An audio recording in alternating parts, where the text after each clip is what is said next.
Today, last 24 hours have, according to most reports, resulted in fairly dramatic events on the Ukrainian battle lines.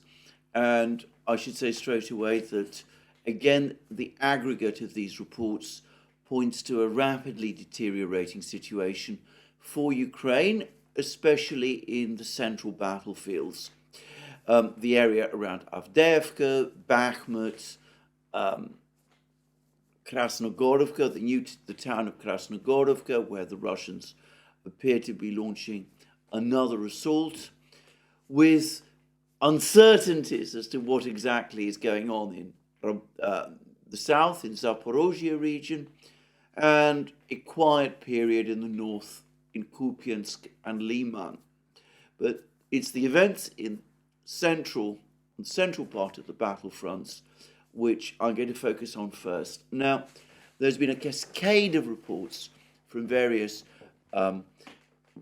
Russian and Ukrainian channels over the last 24 hours, all of which admit to the same thing, that 3 villages to the west and north of Avdeyevka have all been captured by the Russians within the last 24 hours. These are the villages of Stepovoye, the village west of the railway, which was the scene of a very heavy encounter battle between the Russians and the Ukrainians, starting in October last year and ongoing ever since. Stepovoye apparently has now fallen to the Russians.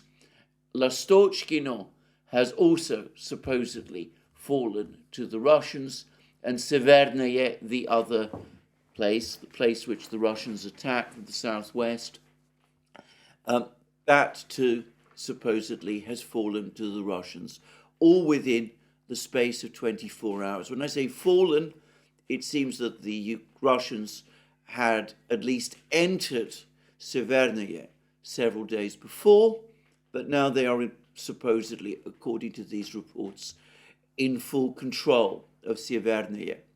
Now, you will notice that I've not unequivocally said that the Russians have indeed captured these 3 villages. And the reason I'm not saying that is because just literally a few minutes before I started making this video, we got the latest briefing from the Russian Defense Ministry. And they do not say, interestingly, that any one of these 3 villages have indeed been captured. It's possible that they have been, but as I said, there is no confirmation of this from the Russian Defense Ministry. What they do tell us is this: in the Avdeyevka direction, units of the center group of forces continue to take more advantageous lines and positions, which of course is a euphemism for saying that they're continuing their advance, as well as inflicting heavy losses on manpower and hardware of the Ukrainian 24th and 53rd Mechanized Brigade.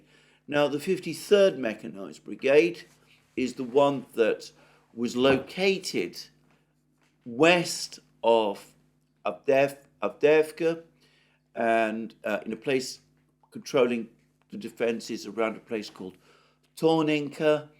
And that would, by the way, be somewhat consistent with the capture of Severnaya. But anyway, to continue, 2 counterattacks launched by assault detachments of the 59th Mechanized Brigade and the 3rd Assault Brigade. The latter, of course, is the Azov force, the Azov Brigade, reconstituted now and renamed the 3rd Assault Brigade, were repelled near Pervomaiskoye, that's to the south, well to the south of these battles, and Lastochkino, which clearly refers to Lastochkino. And then the Russian Defense Ministry goes on to say Ukrainian losses amounted to up to 425 Ukrainian troops killed. That is a significant jump over the 150, as I seem to remember, that the Russians said had been killed and wounded in the previous 24-hour period in the Avdeyevka area. And the Russians say that 3 tanks, 10 armoured fighting vehicles and 24 vehicles were also destroyed. So they're providing us with information about a battle going on in Avdeyevka. They're providing us with details of Ukrainian losses, but they're not yet telling us that Stepovoye, Severneye and Lastochkino have actually been captured. Nonetheless, and notwithstanding, I believe that the Russians have in fact captured these 3 villages. It is usually the case that the Russian Defense Ministry waits for a day or so before full control of a village or town has been consolidated, before they finally confirm that that town or village which has been captured has indeed been captured. In the case of Stepovoye, I think the information is fairly conclusive. The Ukrainians themselves released pictures of a tank, which turns out to have been an Abrams tank. I'll come to that in a moment. Rumbling in the area of Berdichi, to the outskirts, the eastern outskirts of Berdichi, and shelling Russian positions in what can only have been Stepovoye. And that is, it seems to me, fairly conclusive proof that the Russians must have captured Stepovoye. We've had no information, no film or video or anything of that kind, either from Severneye or Lastochkino, but I think the information is so strong, it comes from both Ukrainian and Russian sources, that it would be very difficult indeed to discount this information. And it looks as if these 2 villages have indeed been captured. So we see, assuming this information is correct, as I believe it is, that the Russians are continuing their offensive west of Avdeyevka. They are not pausing. And it looks to me, if they have indeed captured these 3 villages, that a string of further villages, Orlovka, Toninka, Berdichi itself, will be captured at some point within the next couple of days. And in that case, the Russians will be able to rumble on and advance further still and probably capture more territory. Now, we have had a very interesting information from the Russian Defense Ministry about something else. And this is a trip by the Russian Defense Minister, Sergei Shoigu, to the Avdeyevka area. And he met there with the commander of Russian forces in this area, General Mordvichev. And I'm not going to read the entire report, but I will just say that there's a very interesting photographic report which shows Shoigu meeting with Mordvichev and other officers.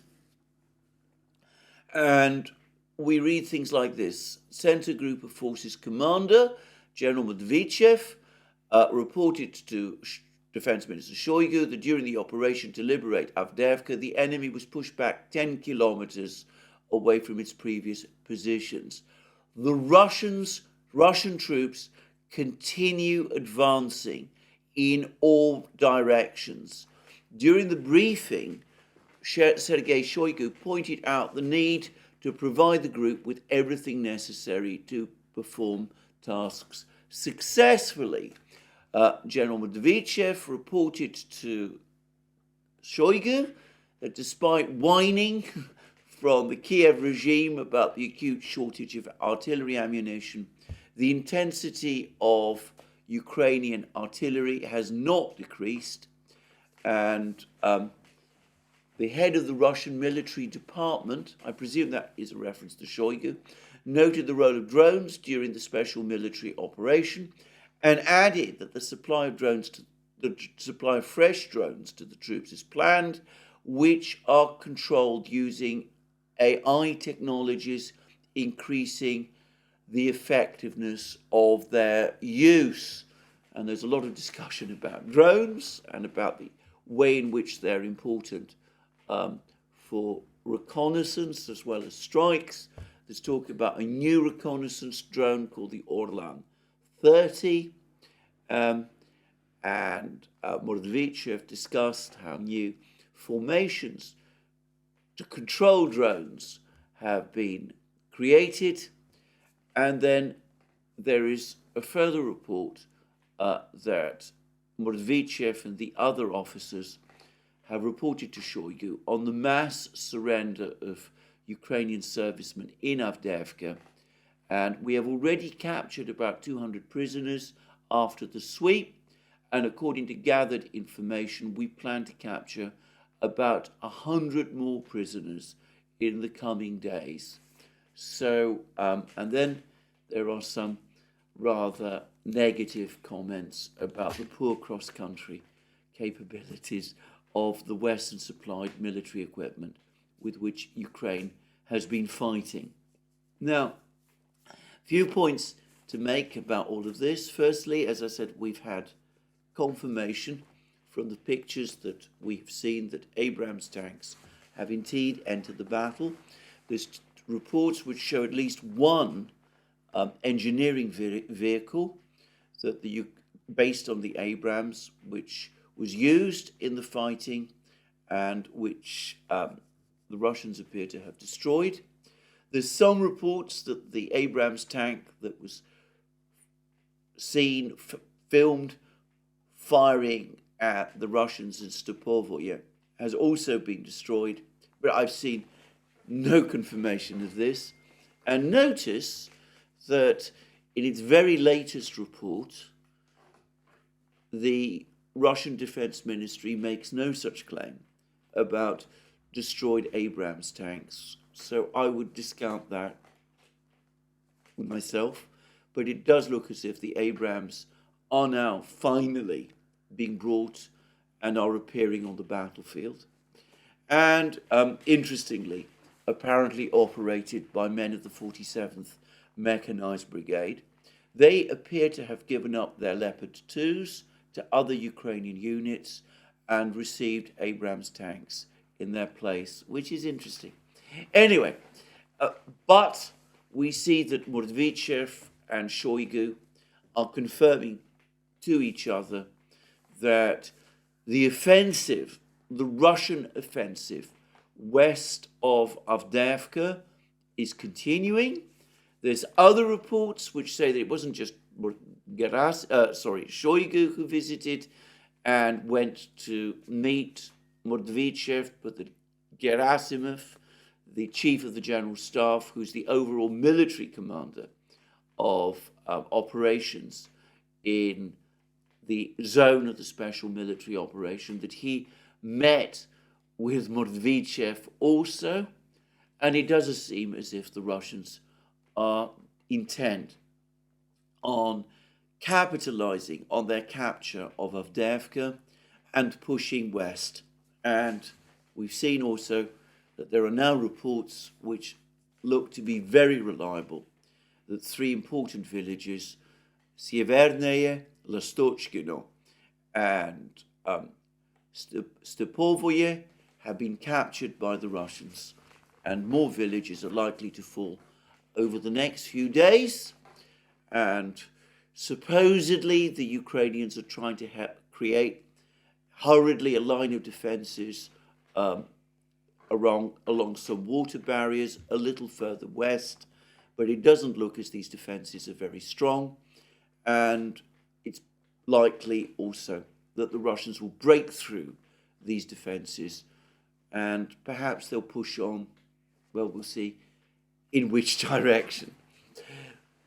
However, this is only a part of the drama, because over the last couple of hours, or rather 24 hours, but following on news that we've been getting over several days, we've had what appear to be the first reliable claims that the Russians have entered Krasnogorovka, this town that lies between Avdeyevka and Marinka, the last important fortified town that the Ukrainians control near Donetsk city.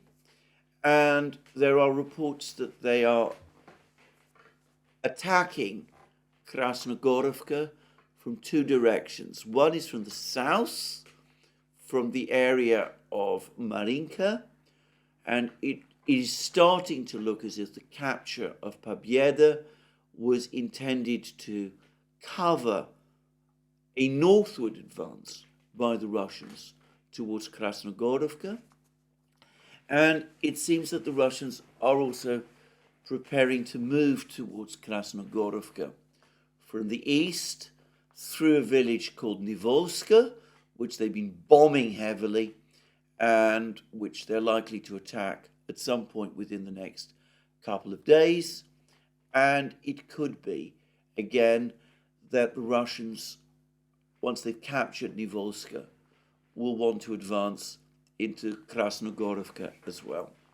And it is also being reported that Krasnogorovka itself is now being very heavily bombed by the Russian Air Force, that the Russians are dropping very large numbers of FAB bombs on Krasnogorovka. And of course, the artillery is also pounding Krasnogorovka heavily. And apparently the Russians are deploying TOS-1 flamethrower type multiple launch rocket systems in the area also. So, a major attack towards Krasnogorovka, and it is widely accepted, acknowledged, that if Krasnogorovka falls so soon after Avdeyevka has fallen and Marinka has fallen, then Ukrainian positions in places like Kurachovo, further west, become undefendable, and we will see a major Russian offensive and a collapse of Ukrainian defenses. In this part of Donbass, Donetsk city will become more secure for Ukrainian shelling. But of course, if the Russians also are able to advance from Krasnogorovka to Kurachovo and from Marinka towards Kurachovo, then all the roads to Vuhledar further south are cut, and we're starting to look at a general collapse of Ukrainian positions in this part of Donbass, and a collapse extending all the way south to Vuhledar and encompassing also other towns like Mirovgrad and Pokrovsk further west. So, very dramatic events on the battlefronts, and one gets the sense that the Russians are scenting blood. After all, that's why presumably Shoigu and perhaps Gerasimov have been meeting Mordvichev, and that the main attack is indeed actually coming in this direction.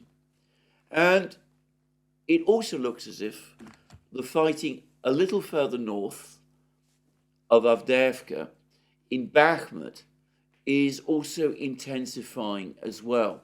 Now, there are again lots of reports coming from all sorts of sources, including many Ukrainian sources now, that the Russians are on the brink of completing the capture of Ivanivska and of various Ukrainian fortified positions to the north of Ivanivska. And I ought to say that there again appears to be a sudden spike in Ukrainian losses, at least as the Russian Defense Ministry are claiming, in the Bakhmut area also. And this I take again from the Russian Defense Ministry briefing. In Donetsk direction, units of the Yug group of forces improved the tactical situation along the front lines and inflicted losses on units of the Ukrainian 28th Mechanized Brigade and 241st Territorial Defense Brigade near Krasnoye, that's Ivanivska, and Kurdyumovka, that's a small town which the Russians control to the southwest, to the south of Bakhmut. Moreover, one counterattack launched by an assault detachment of the Ukrainian 42nd Mechanized Brigade was repelled near Bogdanovka. We've had less information about what's going on in Bogdanovka, but it does look as if the fighting there is very heavy. So this is clearly reporting fighting near Bakhmut, and we're told that the Ukrainians lost 395 troops, 2 tanks, 4 infantry fighting vehicles, 9 motor vehicles, 1 Gvozdika self-propelled howitzer, and 1 D-30 howitzer in this fighting. So just under 400 troops lost, killed and wounded by the Ukrainians in the Bakhmut area over the last 24-hour period. And it does seem as if this is consistent with Russian attacks in the area of Ivanivska. And it's generally acknowledged, again, that if Ivanivska falls, and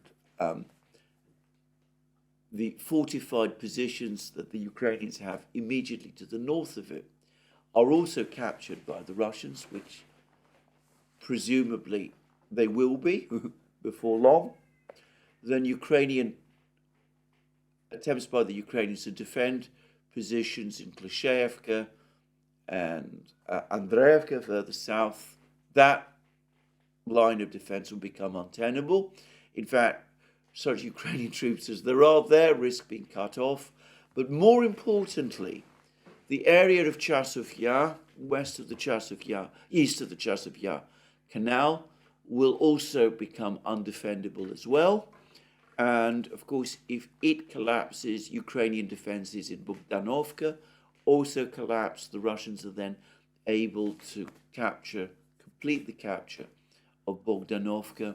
They're up to the Chasov Yar Canal, and it's possible that they might then cross the canal and capture Chasov Yar itself. I've now had more information about that particular village or small town. It is indeed apparently on a small hill, so that in some ways makes it more defendable.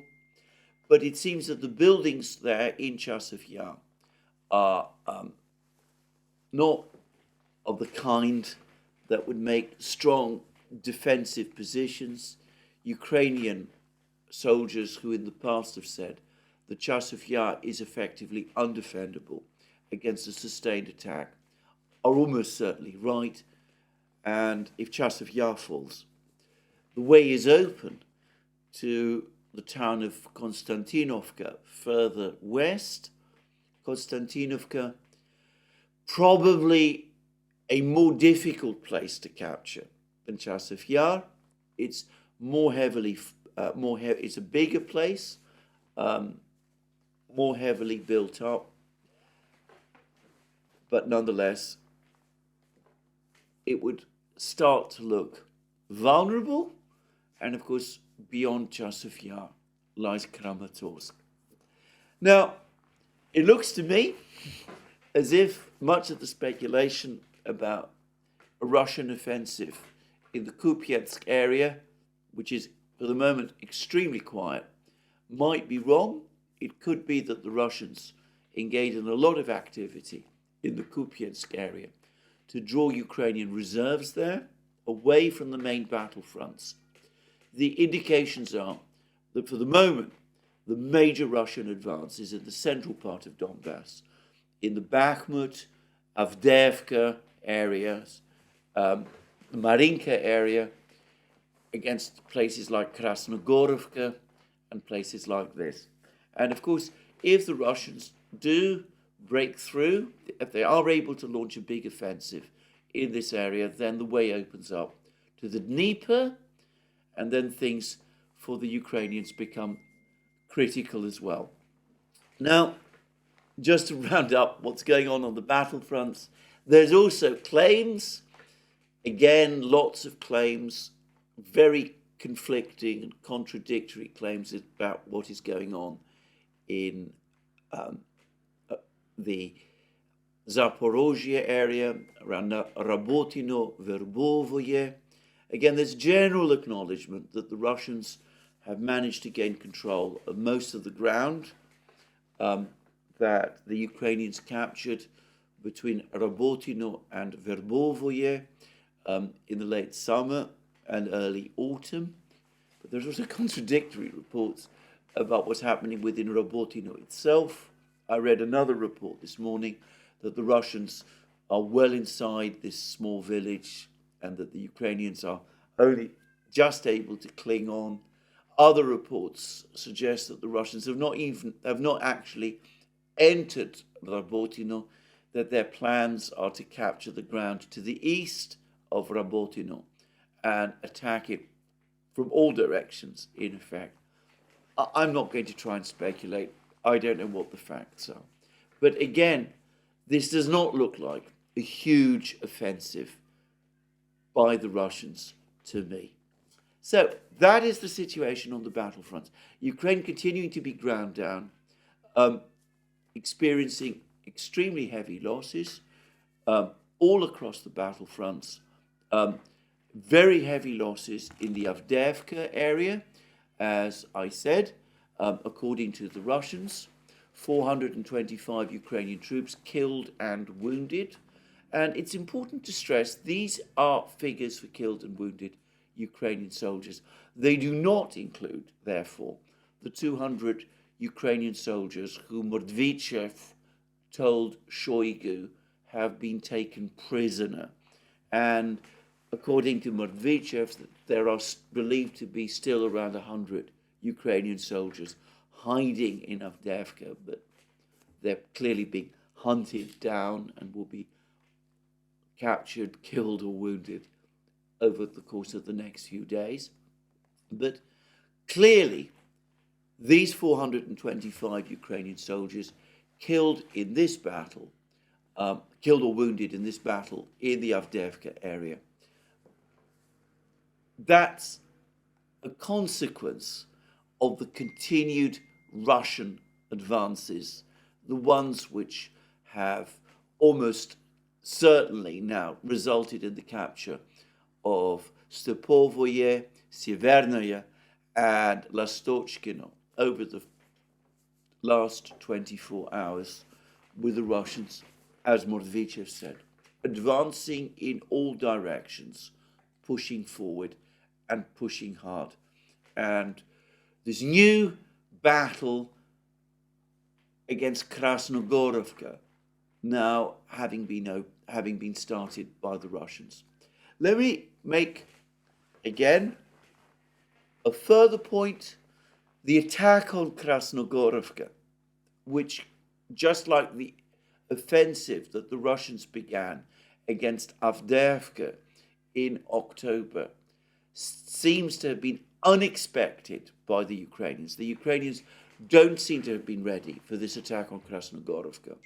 All of the attention was elsewhere towards the fighting in Novomikhailivka towards the fighting in Georgievka, this sudden attack by the Russians towards Krasnogorovka, which looks like it's their primary objective now, it once again refutes the oft-repeated claim that surprise in this war is impossible. Once more, we have seen that the Russians appear to have taken the Ukrainians by surprise. They've assembled large numbers of troops in particular locations, but they're able to keep the Ukrainians guessing about which direction these troops will advance towards. The Ukrainians might think that they're going to advance through Georgievka to Kurachovo, or they might think that the intention is to push on through Novomikhailovka, also westwards. Instead, it looks as if the Russians, having captured Pobjeda, struck north towards Krasnogorovka instead. So the Russians are able to keep the Ukrainians guessing, and they're able to keep the Ukrainians guessing about the main direction of their offensive. All the rumors of the last few days suggested that the Russians were going to advance either in the north, towards Kupiansk, or in the south, in Zaporozhye region. It's increasingly starting to appear as if the main offensive is going to be in the center, in the Avdeyevka, Krasnogorovka, Marinka, Bakhmut area, where, by the way, until the start of the war, the fighting in 2022, that's precisely the area where the Ukrainians had their strongest defenses. So the Russians are attacking the Ukrainians where they were strongest before presumably rolling up their flanks. Anyway, just to say, that's my overall take about the situation on the battlefields. Now, before I move on, there are again lots of reports about another AF-50 AWACS aircraft having been shot down over Krasnodar region, which is, of course, a region of Russia. And this time, there's pictures which appear to show an enormous fire somewhere in Krasnodar region, and this is in darkness. Again, it is impossible for me to try and work out what this film appears to show. Now, the Russian Defense Ministry has said nothing about this alleged shoot down of an A-50, and as I've said in the past, it's possible that the Russians are concealing the fact that they've lost A-50s. A lot of people are saying that the Ukrainians shot it down and that this is the second A-50 that the Ukrainians have shot down in the last few weeks. Though, again, I have to repeat the point I've made before. There was no debris or evidence of a destroyed A-50 over the Sea of Azov, where the Ukrainians claimed that they'd shot down their first A-50 down. That doesn't prove that this claim, this latest claim to have shot down an A-50 is wrong, by the way. And as I've said, I've never said conclusively that the first claim to have shot down an A-50 over the Sea of Azov is also untrue. It's just that I've seen no confirmation of it. Again, I don't think the evidence that's been presented, which people are accepting, is fully conclusive. And it could be. Well, I think people are rushing to conclusions because some Russian channels are saying that if the A-50 was indeed shot down, or that the A-50 was indeed shot down as a result of friendly fire by the Russians themselves. Except, I have to say, I get the sense that those claims are partly being made by various Telegram channels and observers, not all of whom, by the way, I would consider fully reliable, or perhaps even Russian, just saying, that they seem to be responding to the Ukrainian claims to that this A-50 was shot down. But anyway,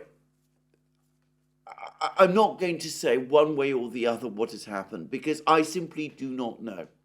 It does, one possibility which I've noticed nobody has floated, is that it's possible that the Ukrainians have been hunting over the last few weeks the A-50 that was based in Krasnodar. The one that was supposed to have been shot down over the Sea of Azov was that A-50. It then, an A-50 then appeared, apparently in pictures, in Rostov-on-Don. A few weeks later, there were claims that this was the replacement to the one that had been shot down over the Sea of Azov. I said that I thought it more likely that it was the same plane, and that that plane had not been shot down over the Sea of Azov. Maybe the Ukrainians have now tried and succeeded finally in shooting this particular plane down, and perhaps there was particular urgency in shooting it down because they've lost an entire Patriot missile system in Kherson region.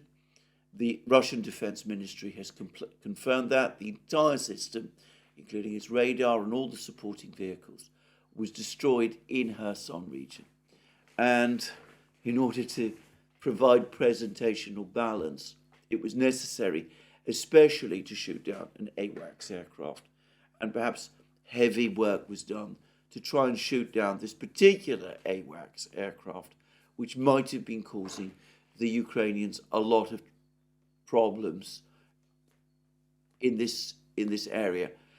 Again, I want to stress, I'm not able to verify this one way or the other, but it does concern me once more how ready people are to assume that all these claims are true. I would like to see a little bit more evidence first. That's all I'm saying. Anyway, moving on. Let's now discuss the overall situation in the war, because we are in a crucial point in the war. Today, 24th of February, is the second anniversary of the start of the special military operation. Note that today is a Saturday. I remember that over a weekend, following the start of the special military operation, the United States and the other G7 countries suddenly announced that they had frozen all the assets of the Russian central bank, something about which there'd been no discussion, no hint of in the previous weeks. It was suddenly, as I said, announced over a weekend. And we are now in the weekend, and we will wait and see whether over the next couple of hours or days we get an announcement of the seizure, the final seizure of these assets which were frozen, as I said, 2 years ago, or some other scheme taking the interest that these assets are accumulating in Euroclear, or alternatively, as I said, whether there will be this overcomplicated and legally dubious, in fact legally ridiculous plan to issue bonds secured against those assets. As of the time of making of this program, there has been no announcement. It's entirely possible that there will be an announcement by the time this program is published, in which case, obviously, I will have to comment about it in the next program I make. But anyway, we'll just have to wait and see. What we are getting, however, are commentaries appearing in the West, in the Western media, about the situation in the war. And there has been, again, a very interesting article headlined in the Daily Telegraph by Roland Oliphant. And the title of this article is very interesting. It says, 2 years on, Ukraine is seeking the least worst option. And I'm not going to discuss or read the article in detail, but Oliphant appears to be in Ukraine itself. At least that's the impression I get. And he's been talking to various people in Ukraine. And the overall impression is that some kind of new diplomatic initiative is being prepared. There is apparently now a grudging acknowledgement that the Zelensky plan, the plan that Russia pull all its forces out of Ukraine, that Ukraine in effect reoccupy all parts of the territory it had in 1991, including Crimea, that the Russians pay reparations, all of those kind of things. And then negotiations begin. There is now grudging acknowledgement in Ukraine, even in official circles, that this is no longer achievable. And there are suggestions that Ukraine is finally coming round to the idea of trading territory for peace. And the idea that's been floated is that the Russians retain control, presumably of the territory they currently occupy. There might be further territorial concessions to Ukraine, by Ukraine to Russia. I'm not absolutely clear that this is what Roland Oliphant is hinting at, but perhaps he is. But that the rest of rump Ukraine go ahead and join NATO. It retains its independence. Ukraine retains control of all of the rest of its territory. It concedes control. I don't think it concedes actual recognition, but it concedes control of the territories that the Russians are currently in control of to Russia, and it then joins NATO. Now, that is the identical plan that a few weeks ago Seymour Hersh, on the basis of information which he said he had been provided by a senior Biden administration source, that was the plan that Seymour Hersh said was being discussed in secret discussions between the then commander of Ukraine's ground forces, General Zaluzhny, overall commander, military commander, General Zaluzhny, and Russia's overall military commander, General Gerasimov. And I made it absolutely clear at the time that I didn't think that any such negotiations were underway, and I didn't think that there was any possibility that the Russians would agree to proposals of this sort. But reading Roland Oliphant's article, I wonder whether, after the shock of the fall of Avdeyevka, there hasn't now been, again, a discussion within the Biden administration and on the part of other leaders of the West. I'm not going to try and guess whom, but note that Roland Oliphant writes for the Daily Telegraph, which is a British newspaper, very close to the ruling Conservative Party, and reputedly also very close to British intelligence agencies. And it could be that following the fall of Avdeyevka, especially, and with the shock of the fall of Avdeyevka, this plan that exists is now being pressed forward with growing urgency. I wonder whether what happened was that a few weeks ago, somebody used Seymour Hersh to fly this particular kite, to put in public the idea that there was this idea that the Russians retain control of the territory they occupy, and that the rest of Ukraine be allowed to join NATO.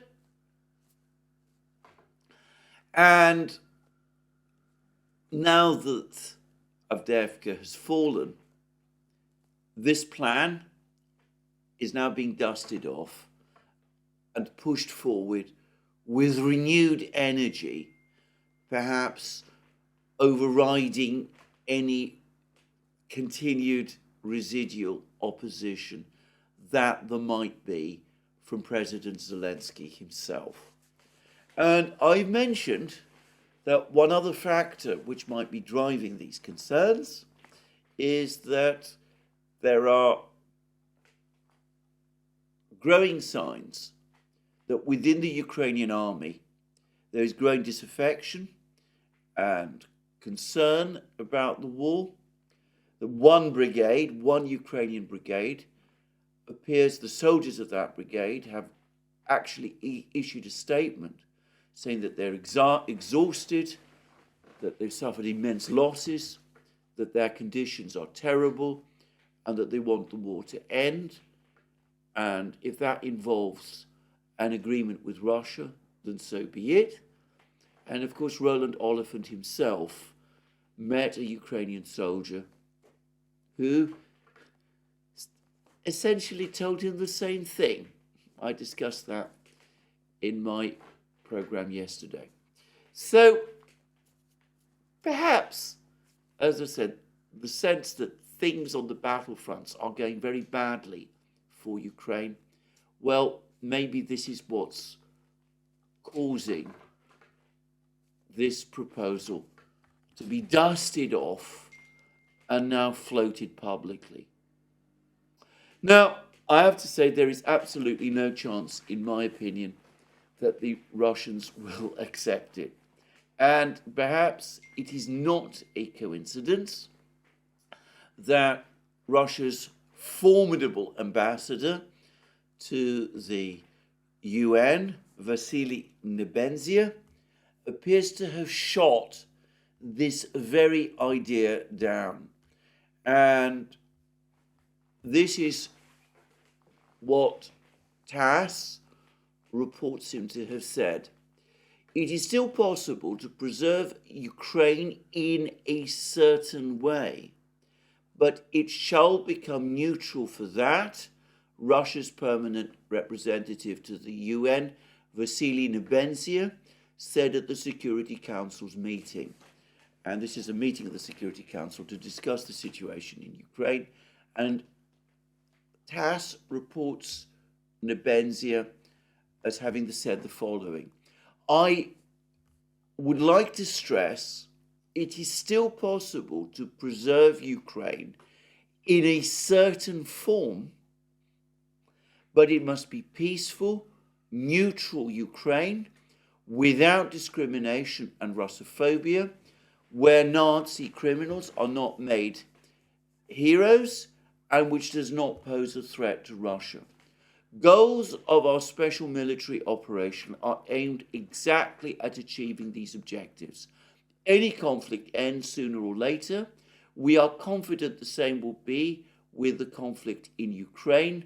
Certainly, the more it is protracted due to Western feeding for Kiev, the less beneficial conditions of peace for Ukraine will be. That is what Nebenzia is reported this morning as having said at the Security Council by TASS. Now, to me, that looks like an outright rejection of this plan.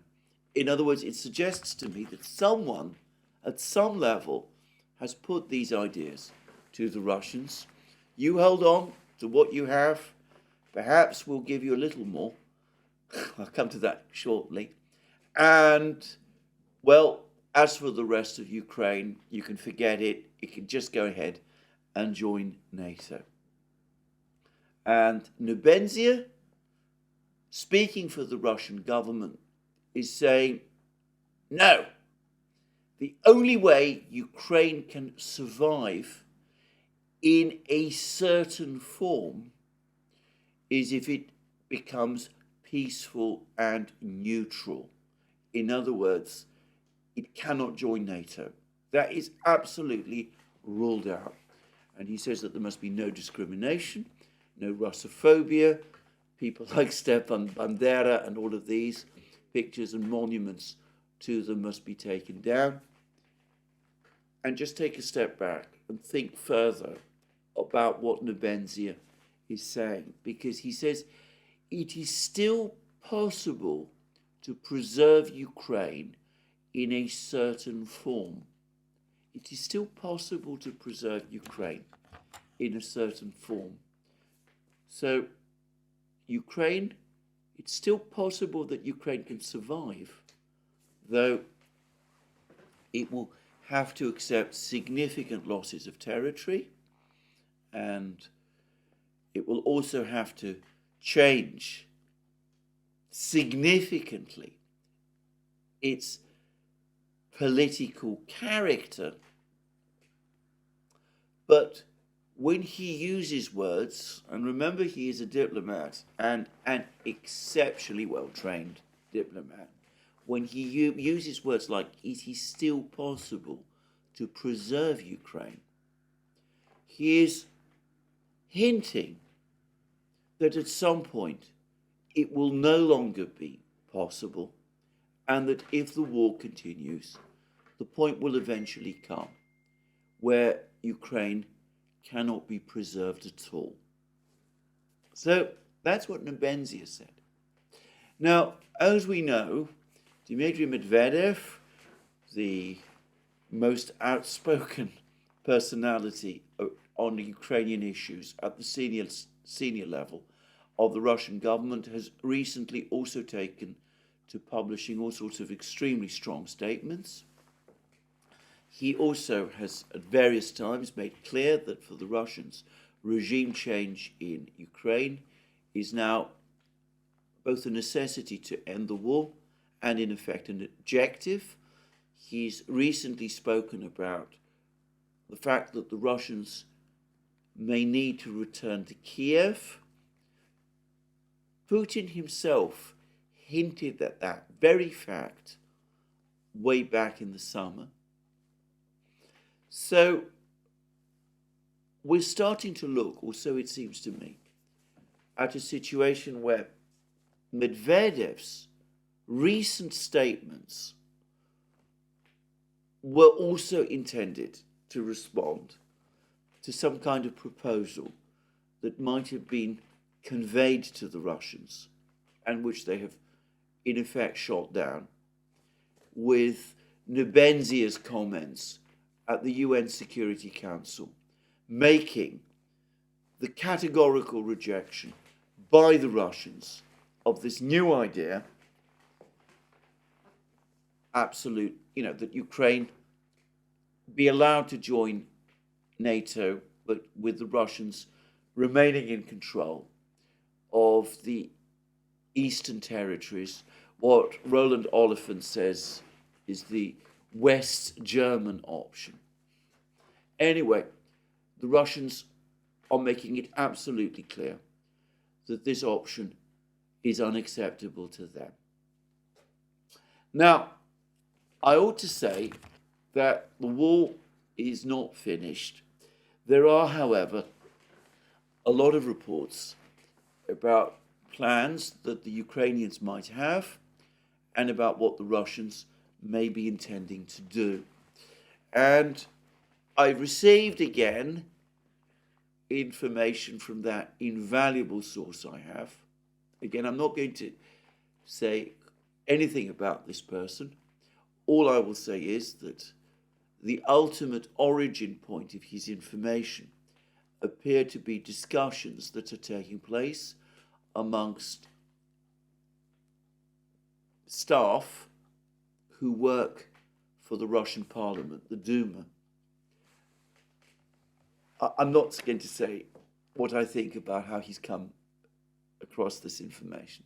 But anyway, what this information says is that the Ukrainians are now trying to create a major fortified area to try to protect Kherson and Odessa, and basically to hold the Russians back. And it's referred to apparently by the Russians as an iron triangle. The Ukrainians heavily fortify various positions along it, but fortifying the cities that will be at the three ends, the 3 points of this triangle. And those cities will be Zaporozhye, Kryvyi Rog, and Dnieper.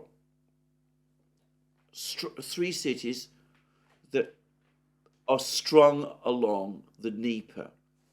And here, by the way, I should correct, I've looked at a map of Zaporozhye. It seems to me that Zaporozhye is on the Dnieper, but it does seem to me to be on a kind of northern western bank of the Dnieper along a tributary. The Russians would certainly have to overcome several water obstacles in order to capture it. And apparently the Russians say that if they do capture, if they do break this iron triangle that is being created, and it seems that the Ukrainians are concentrating or are planning to concentrate their remaining air defense assets in these three places. Presumably there will be air defense assets also held in Kiev itself, just saying. But if they were going to concentrate most of their air defense assets in these places, and the F-16s, when they arrive, perhaps in June, will be used to support Ukrainian defenses along this so-called Iron Triangle. Well, the Russians think if they're able to break it, that is the end of the war.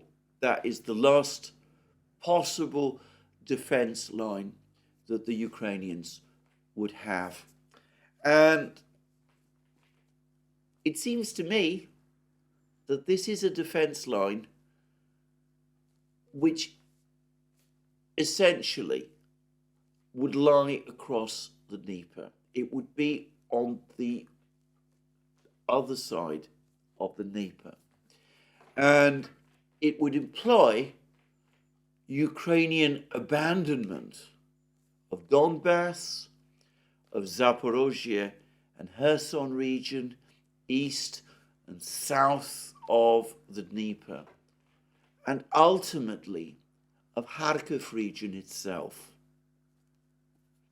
Now, there's been a very interesting report about this because there's some reports that Ukraine has suddenly drastically cut reconstruction funding for Kharkiv region, that the funds that were allocated to support Kharkiv region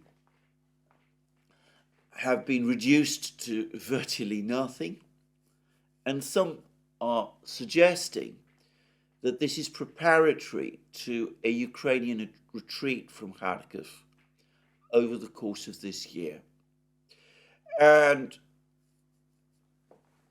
if you put all this together, it is consistent with some reports that have also started to come from the United States, which is that because of the increasingly critical shortage of air defense missiles and of air defense assets, Ukraine is going to have to surrender cities, may have to consider surrendering cities in order to fortify and protect what it can.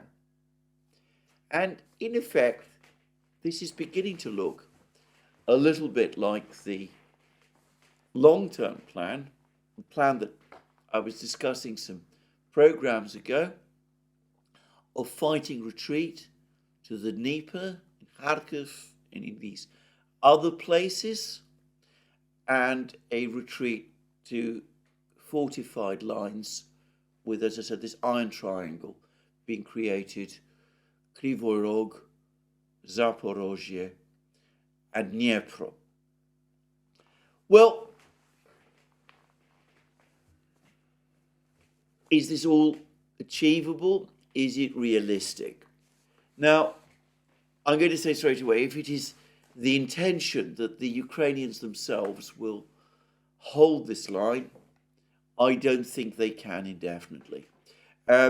Despite Mordvichev's comment that the whining from the Ukrainians about the fact that they're short of artillery has no foundation, he hasn't noticed any shortage of artillery himself. I think the accumulating evidence that the Ukrainians are desperately short of artillery is irrefutable. I think that it is also almost certainly correct that Ukraine is running out of air defense missiles. And if they are hunting A-50s, even if they manage to shoot one down, well, that would be a big target and a significant blow to the Russians. But it's still using up more air defense missiles. And of course, it doesn't ultimately affect Russian strategies or Russian capabilities. And the Russians are continuing to build up their stock of cruise and ballistic missiles, and they're able to continue their pummeling of the air defense system in Ukraine, including in this Iron Triangle area, if it comes to that. And of course, F-16s could be supplied. And again, I doubt that they would be a sufficient threat to counter the Russian Air Force. Over time, the Russians would be able to break the air defenses around these three cities and would be able to grind the Ukrainians down there. It would be a battle. The source says that there is some concern in Russia that it would be a tough battle, but the Russians still think, over time, that they would be able to do it. There is, however, also apparently some concern in the Duma that in conjunction with this operation, the Western powers might decide to move their own troops into Western Ukraine to try to support these defenses along the Dnieper. I think if that happens, they would be in a very difficult position, very dangerous position. It'd be the Russians who would have the strategic initiative. I don't know that Western publics would be ready for a direct confrontation with the Russians on Ukrainian territory. Just saying. But again, the source says that the Russians are preparing for that possibility and are already planning for it. Well, all of this is very interesting. How real it is, I don't know. I think it is likely that this probably does reflect current NATO plans. By the way, the same source said that one of the reasons the Ukrainians have not been deploying the Abrams tanks that they've been supplied to the battlefronts is that they've been using the tanks they have to try to train more of their troops to use Abrams tanks in anticipation that the Americans will, in the end, supply more. And that is not implausible. Though, as I said, we've now seen that the Abrams tanks are operating on the battlefronts. All of this, the viability of this whole plan, well, rests on two things. First, well, three things. First, on the ability and willingness of an increasingly exhausted and demoralized Ukrainian population and army to sustain it. Secondly, on the Russians lacking the determination to break through these lines. And it's important to remember that the Russians can bypass Ukrainian defenses along the Dnieper. They can advance into Ukraine, as they did back in February and March 2022 by launching a strike on Kiev west of the Dnieper. Maybe that is what Medvedev was talking about when he said that the Russians would have to return to Kiev. Maybe what he means is that the Russians really need to advance again in the same places that they advanced towards in February and March 2022, and from which they were tricked into retreating. Maybe the Russians are already thinking about this Iron Triangle and are thinking about ways that they might be able to break it. So it depends also upon what the Russians are willing to do. But of course, it also depends ultimately on the United States, because without the United States, plans like this already, I think, to my inexpert eyes, difficult to sustain anyway if the Russians really are intending to break these defenses. Anyway, plans like this are simply not feasible without the full support and backing of the United States. And we see that opinion in the United States is now turning against the war. I've now seen further confirmation that apparently Republican congressmen are receiving more and more complaints from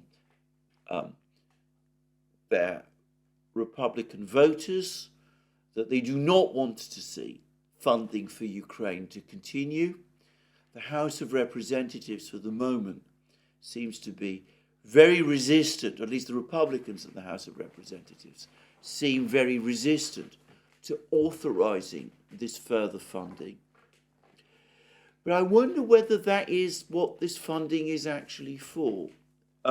If we're talking about further Ukrainian offensives, Ukraine defending positions long-term east of the Dnieper, $61 billion, not all of which is, of course, intended for military, would amount to military aid, is nowhere near enough. But perhaps if the plan is to consolidate strong fortified lines along the Dnieper, in Dnieper, Kryvyi Rog, and Zaporozhye, some people in the Pentagon might think it's enough.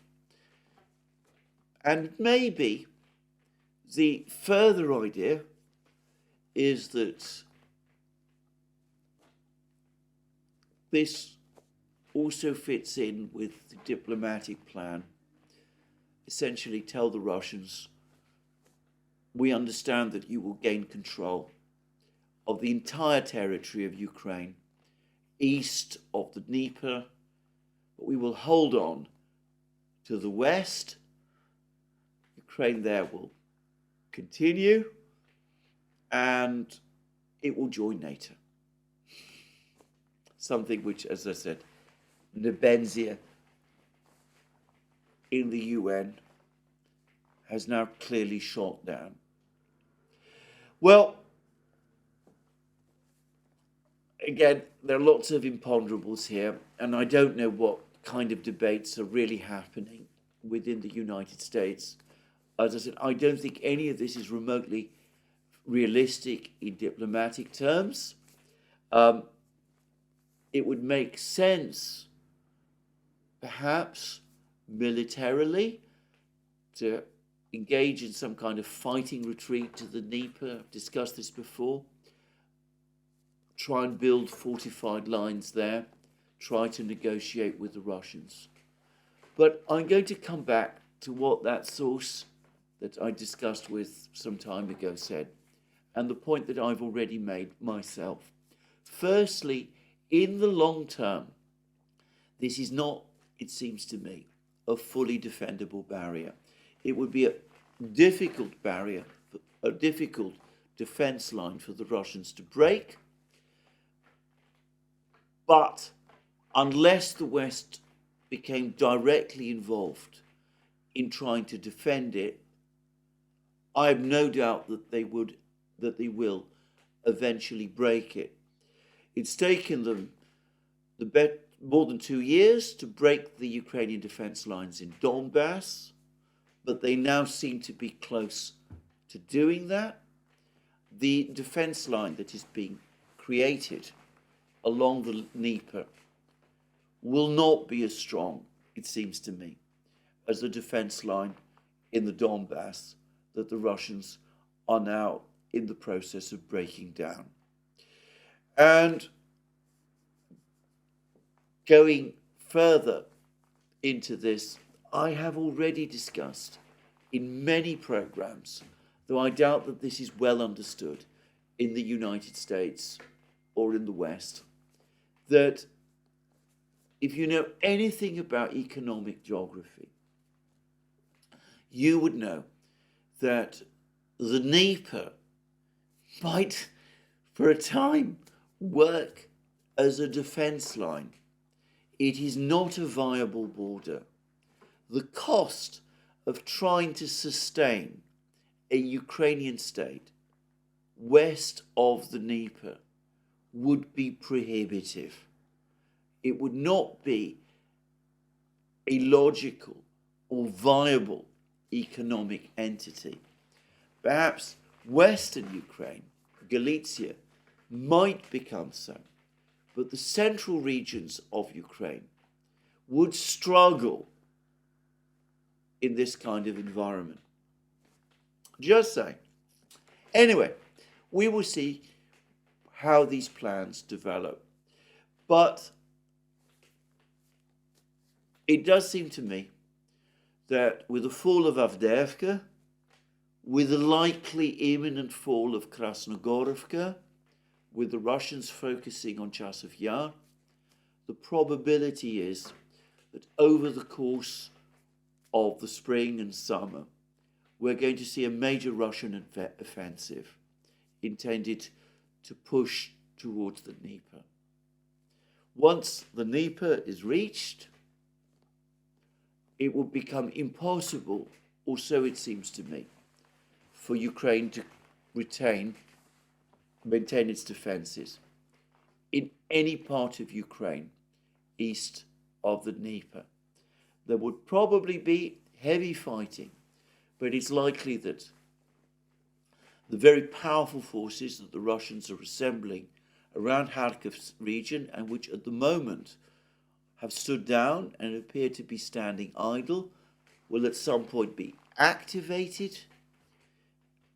Places like Kharkiv city, Ukraine's second biggest city, would in that case come under Russian control, if the Russians were able to sweep through Kharkiv region, Chernihiv, Sumy would also presumably fall. The Russians would be in control, perhaps, of the eastern part of Kiev itself, on the east bank of the Dnieper.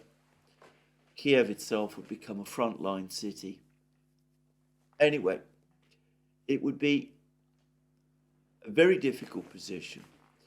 And I can't help but think that all of these plans, all of these diplomatic proposals, the idea of creating fortified lines on the Dnieper, the idea of putting forward these kind of diplomatic initiatives, which are clearly unacceptable to the Russians, the more logical thing to do, by far, would be to negotiate in earnest now and to find some way to preserve Ukraine, as Nebenzia says, is still possible, finally acknowledging the fact that whatever of Ukraine is left will have to stay outside NATO and become neutral. Now, I'm going to finish with just a few little points. The Czechs are pressing forward with this plan to buy 500,000 155mm shells and 300,000 122mm shells from some third country or countries or in the international arms market or something of that kind. The European Union is said to be scrabbling to put together 1.5 billion euros to buy these shells. If it had been possible to do this, I can't help but believe that it would have happened. That's my own personal view already. I suspect that this is all another phantom, actually. Another phantom plan. The Russians, for their part, a powerful Russian military think tank, the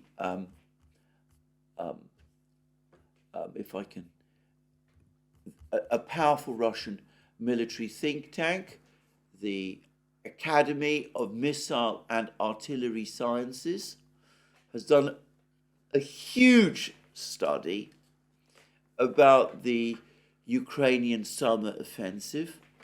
They're making some very interesting comparisons between what happened over the course of that summer offensive and the Battle of Kursk in 1943.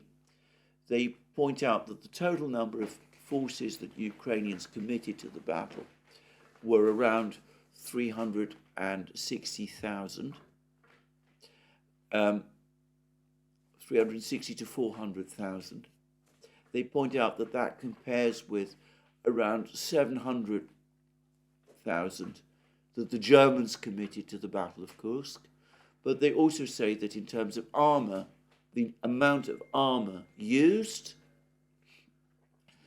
in absolute numbers, it was about the same in 1943 and in 2023, though of course the armour used this time was much more powerful. They provide a lot of information about Russian military dispositions. They say that the Russian forces in Zaporozhye and Kherson, which defeated the Ukrainian summer offensive, were outnumbered by the Ukrainians. In fact, significantly outnumbered by the Ukrainians, but that the Russians nonetheless had reserves which apparently they didn't need to commit to the actual battle. And the overall, the Russians were able to maintain air superiority, and as a result, they were able to defeat the summer offensive, and that they had planned for it more thoroughly and more effectively than the West did. And I'll just give the some of the numbers, the differences.